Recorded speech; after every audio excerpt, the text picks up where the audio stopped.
জিকির করবি না, তোর শরীরের মধ্যে যতগুলা পশম আছে, যতগুলা লোম আছে, প্রত্যেক লোমের গোড়ার থেকে বাইর হবে লা ইলাহা ইল্লাল্লাহ।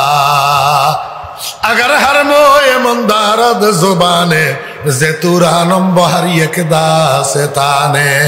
আমরা তো জিকির করতে জানি না, আমরা তো আল্লাহর মহাব্বত অন্তর লইয়া জিকির করি না, আমরা তো জিকির করি উল্টা পাল্টা জিকির, আমরা জিকির করি খেলাফে সুন্নত জিকির, আমরা জিকির করি লাফদি ফালদি করো জিকির। অথচ লাফদি ফালদি করো জিকিরের ভিতরে কিছু নাই, লাফদি ফালদি করো জিকিরের ভিতরে কিছু নাই।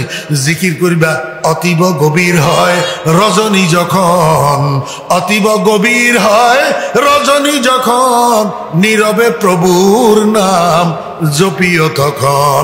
বিড়ালের মতো পাও টিপি টিপি রাত্রে 3টার সময় আস্তে আস্তে ঘুম থেকে উঠবা, ঠান্ডা পানি দিয়ে ওযু করবা, 4 রাকাত 8 রাকাত 12 রাকাত তাহাজ্জুদের নামাজ পড়িবা। এবার কেবলামুখী হইয়া আল্লাহর মহব্বত দিলের ভিতরে লইয়া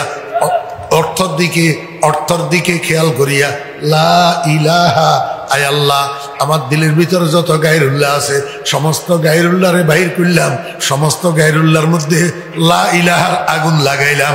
আয় আল্লাহ আমার সিনাটা, আমার কলবটা তোমার সিংহাসন, তোমার জন্য খালি করলাম, এবার তোমার সেখানে জায়গা দিলাম। আয় আল্লাহ তুমি তোমার আসন গ্রহণ করো ইল্লাল্লাহ। এইভাবে অর্থের দিকে খেয়াল করি, আল্লাহর মহাব্বতে 10 বার করেন, 10 বার দেখবেন কলবের ভিতরে আগুন লাগিয়ে যাব। মোমবাতির মধ্যে আগুন লাগাই দিলে যেরকম মোম গলি টপ টপ করি করি পড়ে, কলবের ভিতরে আগুন লাগিয়ে যাব। এবার সামনের দিকে মুখের থেকে জিকির বাইর হবে, সাথে সাথে চোখের থেকে পানি বাইর হবে, চোখের পানি ঝর্ণার মতো ঝরতে থাকে।